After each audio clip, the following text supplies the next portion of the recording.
para sa mga masiselan ang paboritong ulam at pulutan ng mga tiga-Bukawi sa Bulacan. Gawa kasi ito sa parte ng baboy na madalas iniitsapuera o itinatapon lang.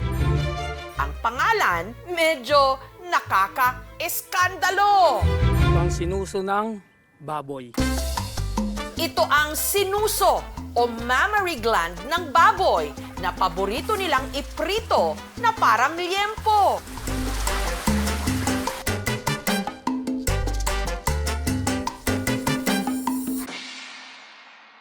Daddy talaga siya. Yak. Nakakadiri pero masarap. Dito sa food stall ni na Eddie, 6 hanggang 10 kilo ng sinuso ang iniluluto at ibinibenta nila kada araw. Dahil pahirapang makahanap ng supply nito sa palengke, hinahango pa niya ito sa supplier niya sa Pampanga. Ito po yung mga nipples niya. Nilabasan po talaga ng gatas. Para lumambot, pinapakuluan muna nila ito sa isang malaking kawa. Pasabay ng liempo. Para mas lalo sumarap, lalagay ko na po yung asin, pampalasa po. Isinasalang nila ito sa isang pugon na ang konsepto mula pa nung dekada 80. Ang improvement na ginawa namin, yung feed tank ng fuel. Lahat na ginamit naming materyales, puro stainless. Ang gamit nilang panggatong, ipa o yung pinagbalatan ng palay. Ngayon po, malambot na po siya. Natutusok na po eh. Okay na po, hanguin ko na po para maprito ko na po. Ang pinalambot na sinuso, sunod na i-deep fry sa pinagprituhan ng chicharon. Golden brown na po, tsaka po pag tinusok ko po siya, malambot na po talaga. Perfect daw itong i-partner sa kanilang homemade na sausawang suka. Ang presyo ng putahing ito, 850 pesos kada kilo. Para siyang atay na magaspang, malambot ang loob.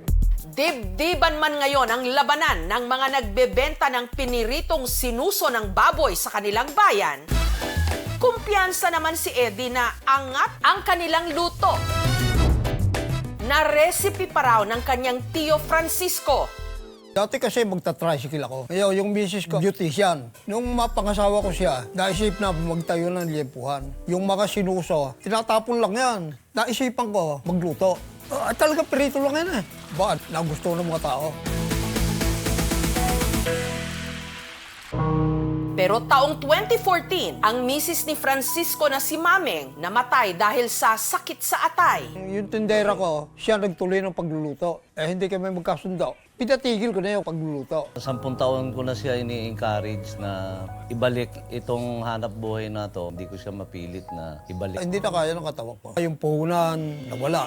Kaya si Eddie nag-ipon ng puhunan at nitong nakaraang taon, muling binuksan ang Aling Mameng's Original Liempo at inihain din ang orihinal na piniritong sinuso ng baboy ng kanyang tiyo Francisco.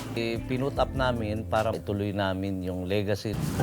Nitong nakaraang taon lang din, ang piniritong sinuso ng baboy ideneklara bilang isa sa mga natatanging heritage food ng probinsya ng Bulacan, habang si Lolo Francisco kinilala bilang tagapagsulong ng kalutong Bulakenyo. It should be recognized by yung contribution niya sa kasaysayan at sa mayamang kultura ng Bulacan.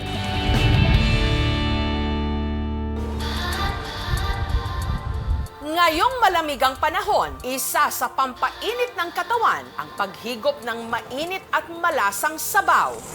At tsak, mapapawi raw ang pagod sa dinarayong goto ng San Juan sa Batangas. Dahil sa dami ng sahog, ika nga nila, mamumuwalan o mapupuno ang iyong bibig. Meron kasi itong laman, taba, balat, pati na ari ng baka. Ito ang gotong bulalo na ari ng baka na 2 dekada na raw specialty ni Oliver.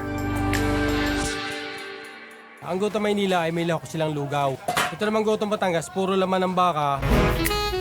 Ang mga ipinangsahog ni Oliver sa kanyang goto, siya raw mismo ang namimili sa kalapit na bayan ng Padre Garcia na binansagang cattle trading capital ng Pilipinas.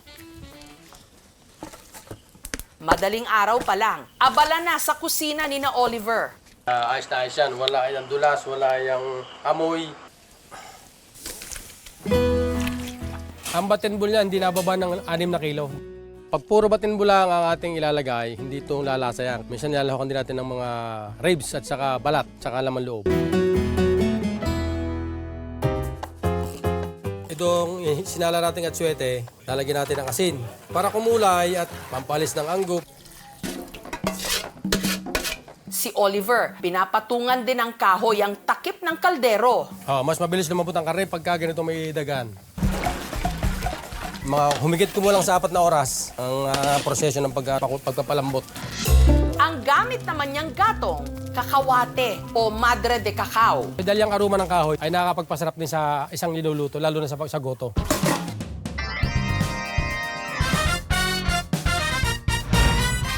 Pwede na itong ating sabaw. Kada serving ng gotong bulalo na ari ng baka mula 168 hanggang 224 pesos, depende sa laki. Masarap sa bunganga. Panalo. Tayong mga Pilipino, as mula sa panahon na bago dumating ang mga Espanyol, ay tinitiyak nila na wala silang nasasayang sa mga kinukuha nila bilang pantawid gutom. Bago magbukas ng sariling kainan, sumakit daw muna ang mga buto-buto ni Oliver sa dami ng trabahong kanyang pinasok. Pag panahon ng kontraksyon, talagang asbok ang likod mo sa paghahalo ng sementaw. Hindi pwedeng magpahina-hina ka, hindi ka kikita. Ito naman tiyuhin ko, may katayan sa Padre Garcia. Sabi niya sa akin, para mapundo ka na sa isang trabaho, ikaw ay mag-atinda na lang ng guto. Hindi niya inakala na dahil sa kanyang goto, siya'y aasenso. Napatapos ko yung 3 kong anak at nakapagpundar din po ako ng aking maliit na bahay.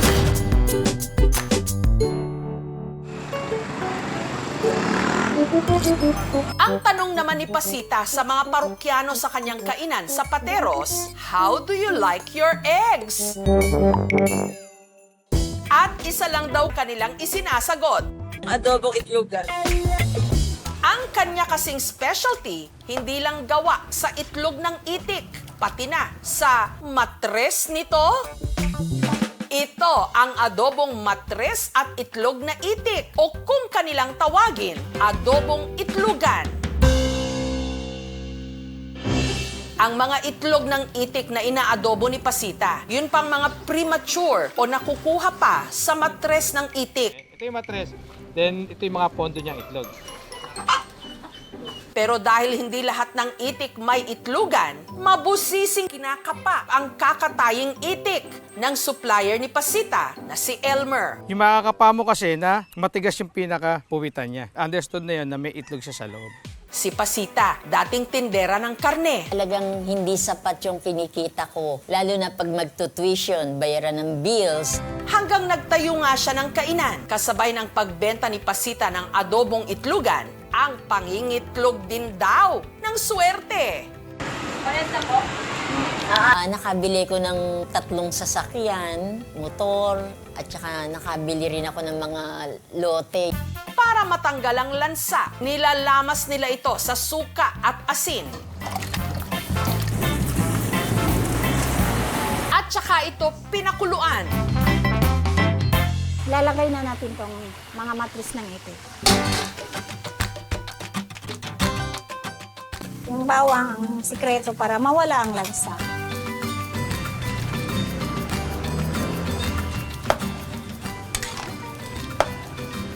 ₱90 kada serving. Parang balon-balon. Manamis-namis na may spice. Parang penoy lang. Malambot. Yung mga laman loob or yung internal organ ay mataas po talaga sa cholesterol. Dapat pong kinoconsume natin in moderation. Sa tawag at pangalan ng luto at ulam, Marami na ang naiintriga at kapag nasampulan, sigurado raw mapapahayop ka sa sarap! Panalo. Thank you for watching mga kapuso. Kung nagustuhan niyo po ang videong ito, subscribe na sa GMA Public Affairs YouTube channel. And don't forget to hit the bell button for our latest updates.